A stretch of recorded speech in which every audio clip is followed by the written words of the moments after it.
LeBron James made some comments here recently on his podcast, his new podcast, which is a good podcast, where he said that since he's been watching and studying the game, Steph Curry and Allen Iverson are the most influential basketball players since he's been watching and studying the game.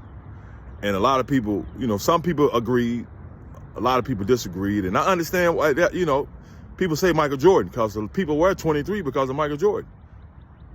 And I get it. Now, Michael Jordan is definitely the most iconic basketball player ever. But this is why I agree with LeBron when he says Steph and AR are the most influential.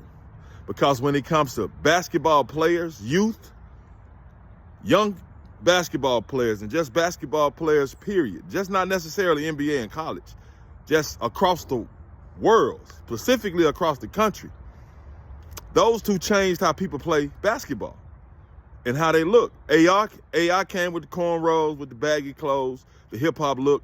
Almost nearly every NBA player started dressing like that. Nearly every young Royal started dressing like that, even though in the hood, they was already dressing like that anyway. AI just took it mainstream. And a lot of people wanted to dress like that. A lot of people start, working on their crossover because that's something that you can work on. And when Steph came around, that's when you start seeing logo threes, shooting the ball, looking away, dribble, shoot, let it go, quick release. So he did influence the game a whole lot. Now, what Michael Jordan was doing, a lot of players, they just couldn't do that.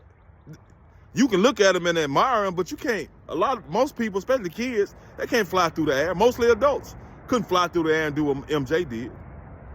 But you can look like AI. You can work on your crossover. And Steph really changed how the game is played. He changed how the game is called, even though Michael Jordan did too. Because of those reasons, that's why I agree with LeBron and I see what he's saying when he say those are the two most influential basketball players he's seen since he's been watching them. Because kids changed their whole games because of how they played. Them two dudes played. And they couldn't just look at Jordan and be like Jordan. I don't think they could do is stick their tongue out. That's it. But what are y'all thoughts? All praises to the Most High.